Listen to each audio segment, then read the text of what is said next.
iniquidade de tua irmã Sodoma. Soberba, fartura de pão e abundância de ociosidade houve nela e em suas filhas.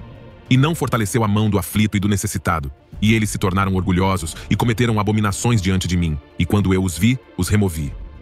Aqui vemos que o pecado de Sodoma não foi apenas imoralidade, mas um sistema completo de arrogância, conforto egoísta, indiferença social e orgulho espiritual. O teólogo George Eldon Ladd, em um comentário sobre o Apocalipse de João, observa: Sodoma se tornou um símbolo profético do julgamento divino contra a arrogância humana. Representa não apenas a corrupção sexual, mas também a autossuficiência e o desprezo pela justiça. Aplicar esse nome a Jerusalém demonstra a magnitude de seu pecado e sua rejeição a Deus. Ora, como poderia uma cidade sagrada receber um título tão obscuro quanto o de Sodoma? A resposta está na própria história de Jerusalém. Embora tenha sido escolhida por Deus como sua cidade santa, o lugar onde ele colocaria seu nome e onde sua glória habitaria, com o tempo ela se desviou da fidelidade ao Senhor e caiu na idolatria e na corrupção. A chave para entender esse mistério está na maneira como o apóstolo João o descreve em Apocalipse. Ele diz que a grande cidade se chama espiritualmente Sodoma e Egito. A palavra usada em grego é pneumatikos, que significa espiritual, simbólico ou profético. Isso nos mostra que não se trata de um título geográfico ou literal, mas sim de uma definição espiritual de sua verdadeira condição. Em outras palavras, embora Jerusalém permanecesse fisicamente a cidade do templo e da aliança, em seu estado espiritual, ela havia descido a um nível tão profundo de maldade que ganhou o título de Sodoma. Vejamos as seguintes razões que explicam essa comparação. Em primeiro lugar, a arrogância espiritual. Por que Jerusalém caiu no orgulho e na arrogância? Jerusalém foi escolhida para ser a cidade do nome de Deus e o templo. Esse privilégio, em vez de levá-la a uma vida de crescente humildade, muitas vezes a levou à presunção religiosa. O orgulho não nasce da noite para o dia. Ele surge quando os dons de Deus são confundidos com os próprios méritos. Israel foi escolhido por pura graça, não por sua grandeza. No entanto, com o tempo, surgiu a tentação de pensar: somos o povo escolhido, portanto estamos seguros. Essa teologia da eleição sem obediência alimentou o orgulho. Compare isso com Sodoma.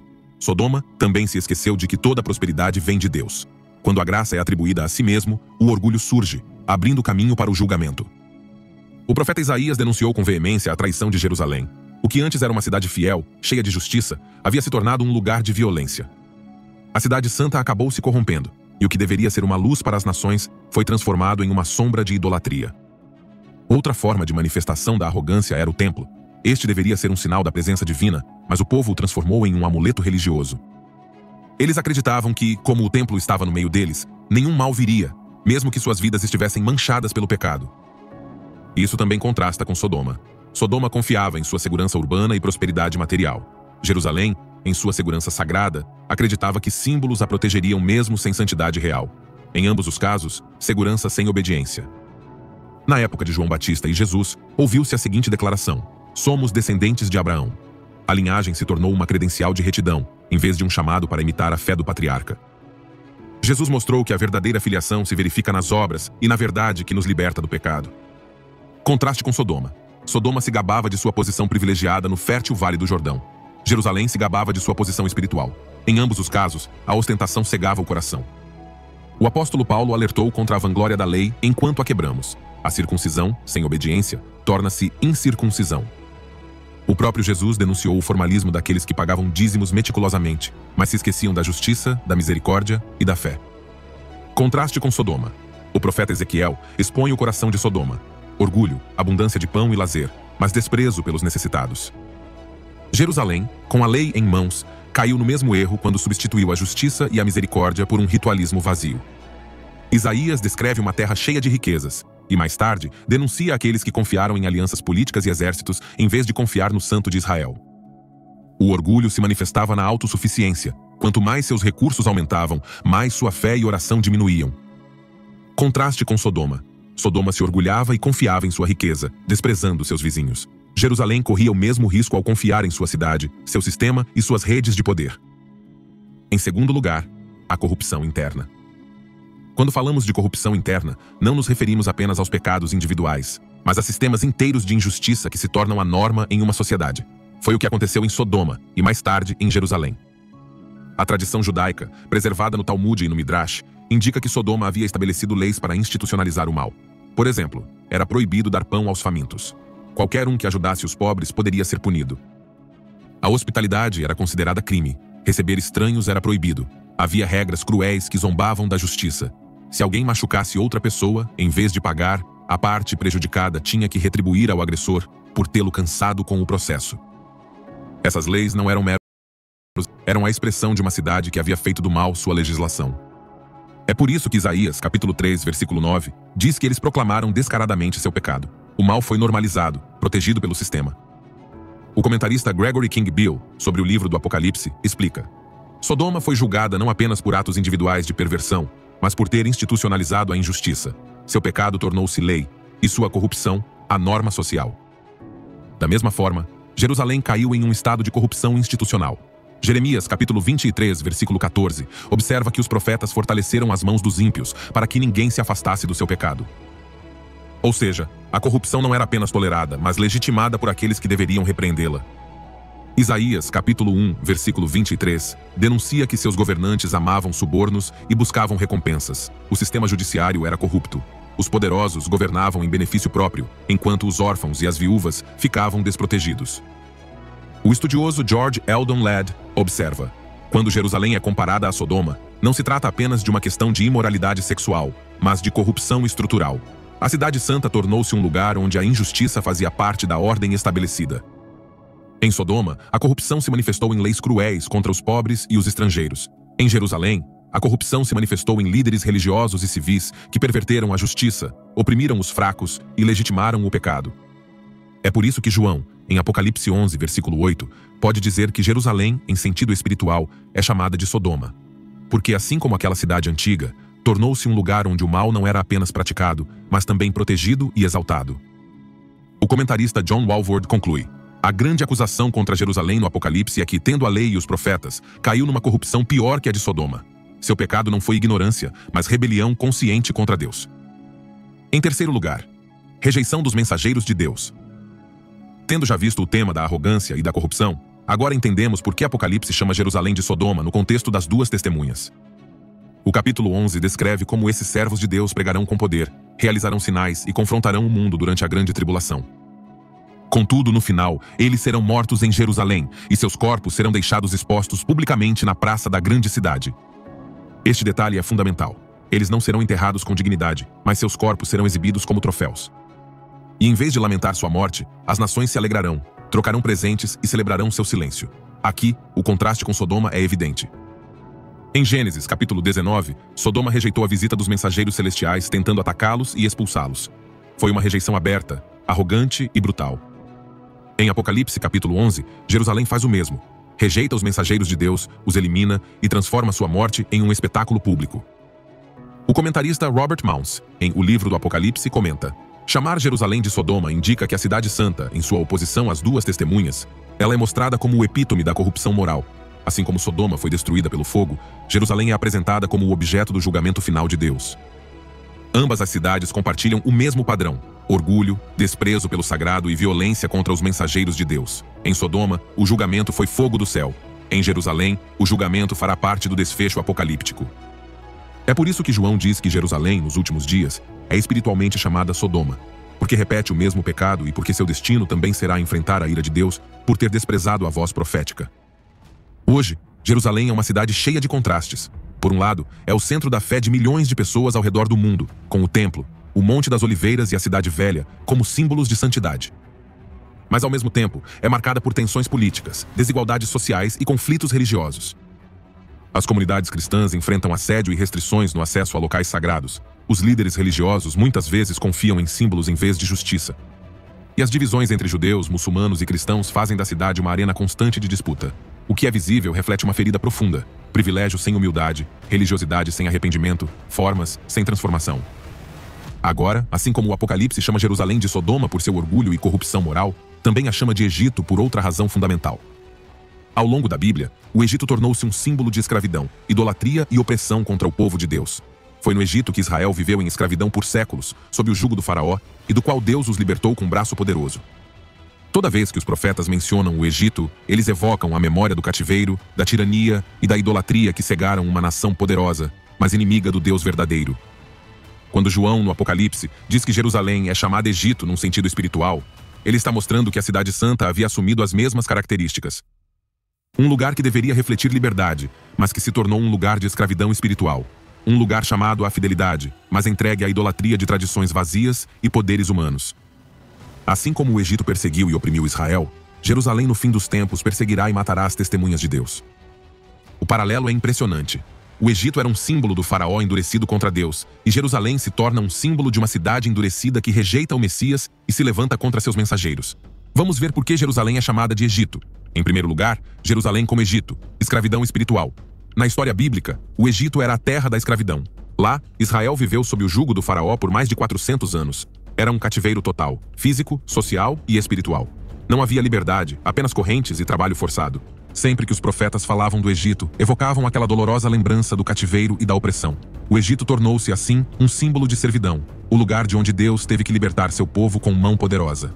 Quando João, em Apocalipse, chama Jerusalém de Egito, ele está revelando que a cidade santa, que deveria ser um símbolo de liberdade e redenção, se tornará um lugar de escravidão espiritual.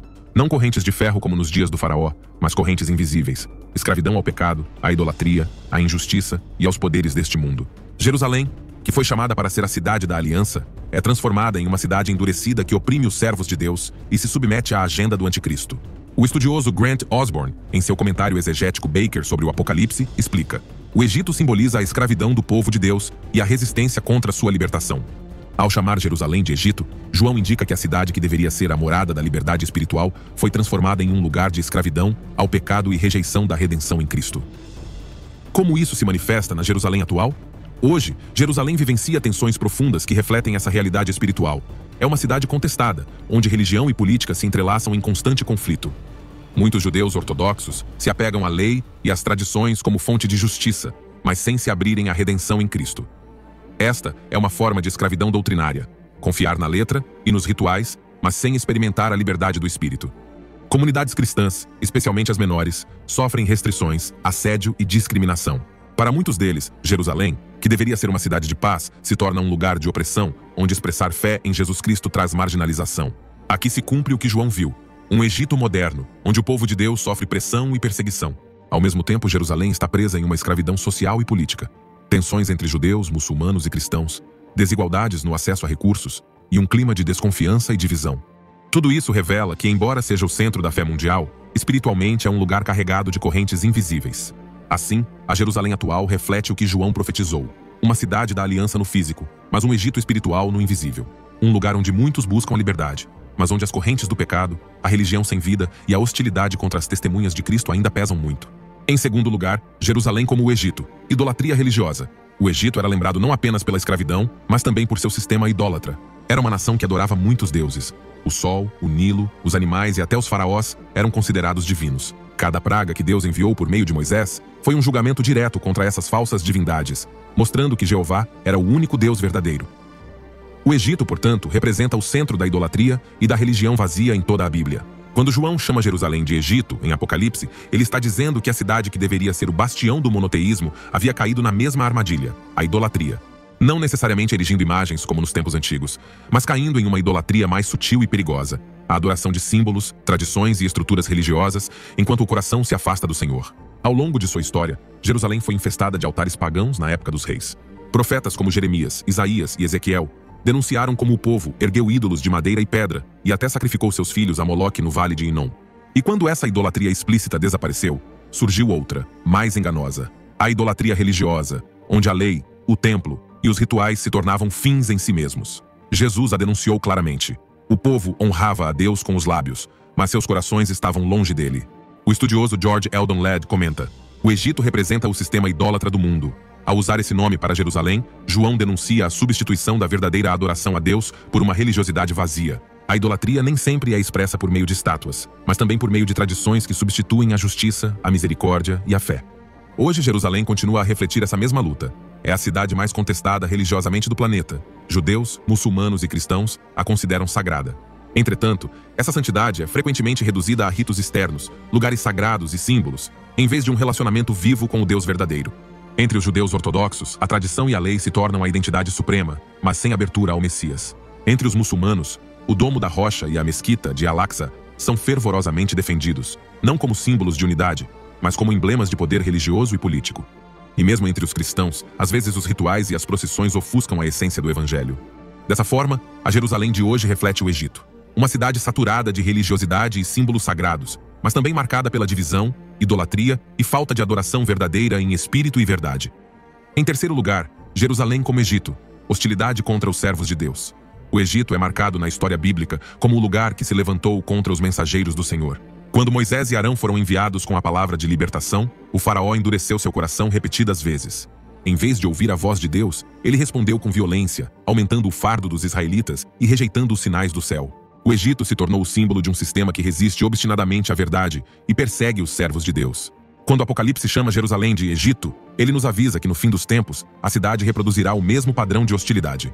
Ali, as duas testemunhas de Deus enviadas com poder e autoridade para proclamar sua palavra serão mortas, e seus corpos serão deixados expostos publicamente na praça da grande cidade.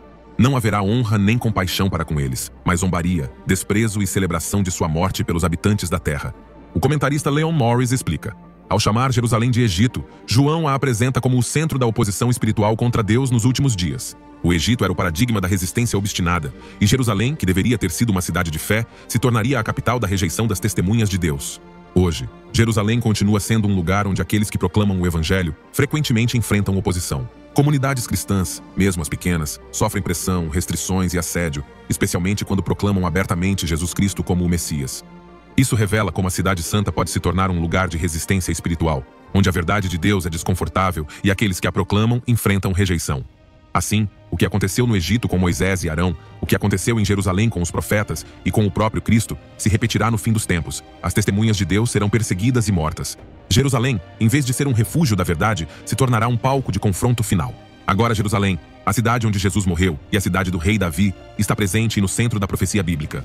Nenhum outro lugar na terra desempenha um papel tão decisivo nos últimos tempos. Lá, sombras e luzes, rejeição e esperança, sofrimento e glória se concentram. A morte das duas testemunhas descritas no Apocalipse é uma cena chocante. A cidade, espiritualmente chamada Sodoma e Egito, celebra a queda dos profetas de Deus exibindo seus cadáveres em praça pública. Mas a cena não termina aí. Depois de 3 dias e meio, o Espírito da vida de Deus entra neles e eles ressuscitam diante dos olhos de todos, demonstrando que o poder do Senhor é mais forte que a hostilidade dos homens e que sua palavra jamais se cala. Entretanto, as Escrituras anunciam que haverá um evento ainda mais terrível, quando o anticristo se sentará no templo de Deus como se fosse Deus. É isso que Daniel chamou de abominação da desolação, e o que Paulo explicou em 2 Tessalonicenses capítulo 2, quando disse que o homem do pecado se exaltaria acima de tudo o que se chama Deus e se assentaria no templo, exigindo adoração. Esse será o ápice da arrogância humana e o maior sacrilégio da história. O estudioso Walvoord observa: a ressurreição das duas testemunhas é um sinal de que o poder de Deus prevalece mesmo em meio a grandes tribulações.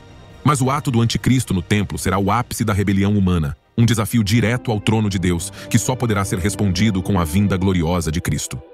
Em outras palavras, Jerusalém é o cenário onde tudo se junta: a rejeição das testemunhas, a arrogância do anticristo e, finalmente, a vitória de Cristo. A cidade que se chamava Sodoma e Egito também será o lugar onde o Senhor mostrará seu poder, porque mesmo que a iniquidade atinja o seu ápice, a redenção final virá daquele que reina para sempre. Isso nos ensina que a igreja não deve se basear em privilégios externos ou aparências religiosas. O perigo de Sodoma é a arrogância, o do Egito, a escravidão, e ambos podem se infiltrar no coração dos fiéis se não estivermos vigilantes. O chamado é claro: permanecer firmes em Cristo, viver em santidade, praticar a justiça e não ceder ao espírito deste mundo. Enquanto Jerusalém se prepara para sua hora mais sombria, a igreja deve se preparar para sua hora mais gloriosa. Dar testemunho fiel de Cristo em meio a um mundo que cada vez mais se assemelha a Sodoma e ao Egito. Pois, ainda que a iniquidade aumente, o Evangelho continuará sendo o poder de Deus para a salvação. E quando o anticristo se assentar no templo, Cristo virá do céu para se assentar no trono eterno e restaurar todas as coisas. E assim chegamos ao fim deste vídeo. Agradecemos do fundo do coração por terem ficado até o final e feito parte deste momento de verdade e reflexão. Se esta mensagem tocou a sua vida, convido você a curtir, se inscrever e compartilhar com alguém que precise.